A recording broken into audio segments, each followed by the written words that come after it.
The kingdom of Arafel was built on tradition, iron-clad, ancient traditions that even kings were afraid to question. And at the very heart of this rigid world stood Princess Leora, a little girl whose entire life was planned before she even understood what marriage meant. She was only 8 years old when her fate was sealed. The royal court gathered in the grand hall, surrounded by silk banners and the soft music of flutes. The crowd was cheering for the union of two powerful houses, but little Leora had no more idea why she was being draped in pearls, or why her trembling hands were being placed into the hands of the boy emperor, Cassian, who was barely 10 himself. He looked at her with the same confusion she felt. He whispered, "Do you know what is happening?" Leora just shook her head. All around them, priests chanted ancient words, and the nobles clapped their hands. The alliance was signed in glittering gold ink. To children, too young to even read the vows they were supposedly making, were pronounced husband and wife. For the empire, it was a brilliant political move. For the children, it was just bewildering. The boy emperor gave her a shy, comforting smile. "Don't be afraid," he sighed softly. "It's only a ceremony." But neither of them could possibly understand how deep the chains of that ceremony would run. Cassian was an emperor in name only. Behind the scenes, older ministers controlled every decision, whispering orders through silk curtains while the young boy struggled to practice with a sword that was far too heavy for his small arms. He and Leora found solace in each other's company. They became friends, playing quiet games in the palace gardens, making crowns out of fallen leaves. They were two children, trapped together inside magnificent, gilded walls, sharing a strange, lonely childhood. But their simple friendship was a threat to some. Political enemies didn't see Cassian as a child. They saw him as an obstacle to their own ambitions. As he neared his 11th birthday, the empire was thrown into a storm of conspiracies. Cassian suddenly fell ill too suddenly. Physicians whispered among themselves, their fearful words suggesting he had been poisoned. One cold, grey dawn, Leora was shaken awake and rushed to the emperor's chambers. Cassian lay perfectly still, his face as pale as marble. He managed to look at her one last time, his voice a faint whisper. "Leora, I wish we had been free." And then, he was gone. Leora cried until her voice broke, her grief raw and overwhelming. The palace mourned, but their tears were not for the lost child. They mourned for the empty throne he left behind. And just like that, at only 9 years old, Princess Leora became a widow. The empire's council wasted no more time. Their voices echoed in the now empty halls, each sentence starting with a cold, calculated reason. In order to preserve the dynasty, they sighed. In order to secure new alliances. In order to prevent rebellion. And every single one of their reasons ended with the same dreadful conclusion: she must be remarried. Far to the west, in the kingdom of Dernhelm, ruled King Aldrich. He was a man nearing 60, feared across 3 continents for crushing rebellions with merciless force. But for all his power, he had no more heir. When he heard the news of Leora, the child widow of Arafel, he sent a chilling message: "I will take the princess as my bride. Her bloodline shall strengthen mine. Prepare her." The Arafel council, terrified of his armies, bowed immediately. Refusing him was not an option. When Leora turned 12, King Aldrich arrived in Arafel. He came with armored guards and chests of gold and gifts that glittered like false promises. His very presence filled the palace halls like a storm cloud, dead and suffocating. As Leora was being prepared, her personal maid whispered to her, her voice trembling, "My princess, do you understand what they plan?" Leora understood perfectly, and yet, she had no more power to stop it. Aldrich approached her, leaning heavily on a carved staff. His beard was long and streaked with grey, his crown heavy with jewels. His eyes, sharp and predatory, examined her with an unsettling intensity that made her skin crawl. "You will make a fine queen," he declared, his voice a low rumble. She felt the coldness of his words seep deep into her bones, a promise of a life that was not her own.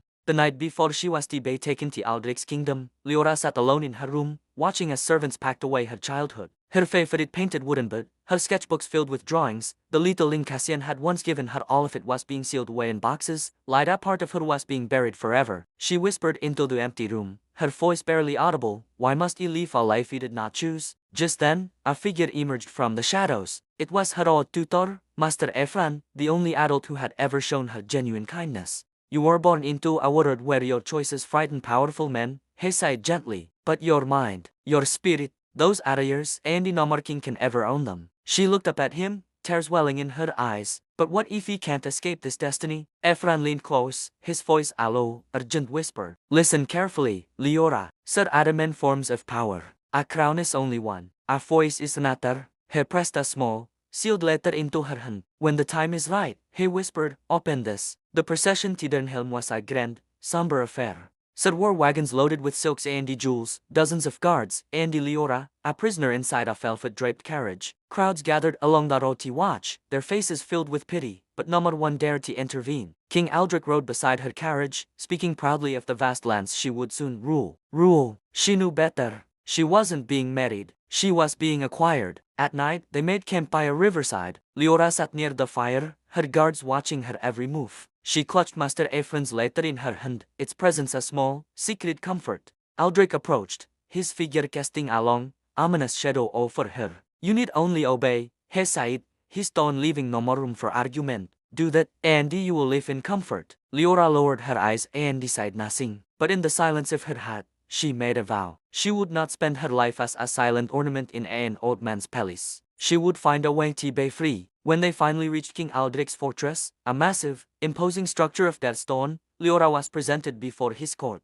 Musicians played a grand welcome, and the nobles bowed low. But as she met their eyes, she saw something she didn't expect. She saw sympathy, and even a flicker of anger. They knew this marriage was a grotesque political spectacle, and they despised it as much as she did. That night, alone in the chambers that were to be hers, she finally opened Master Ephraim's letter. Inside, she found a detailed map of hidden passages within Dernhelm Castle, and beneath the map, a simple message: your life belongs to you. When the moment comes, choose freedom. For the first time in a long, long time, a flicker of hope ignited inside her. The wedding ceremony was scheduled for the next morning. Leora stood at the front of the great hall, dressed in heavy gold fabric that felt like a cage, her heart pounding against her ribs. As King Aldrich reached for her hand to complete the ritual, a sudden commotion erupted outside. So were angry shouts, the clash of steel, and the sounds of a crowd gathering force. The people of Dernhelm, led by Aldrich's own nephew, had risen in revolt. Shouts of enough of this tyrant, and he would marry a child to secure his power, echoed through the castle. Suddenly, the great hall doors burst open. Rebel soldiers stormed in,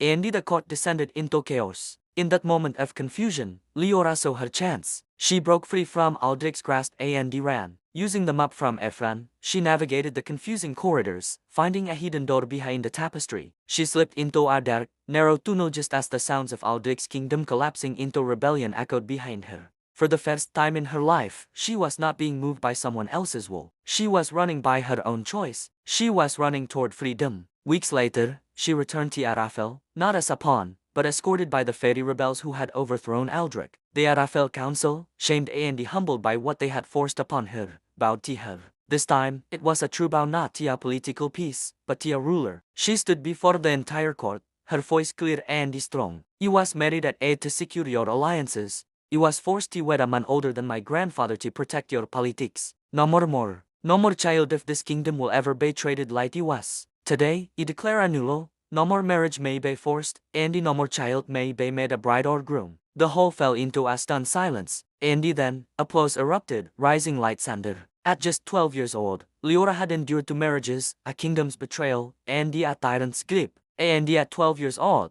she became the queen who broke a tradition that had stood for centuries. She was still a child in years, but in her heart, she was a giant of courage. Thanks for watching. If you enjoyed this story, don't forget to like and subscribe for more.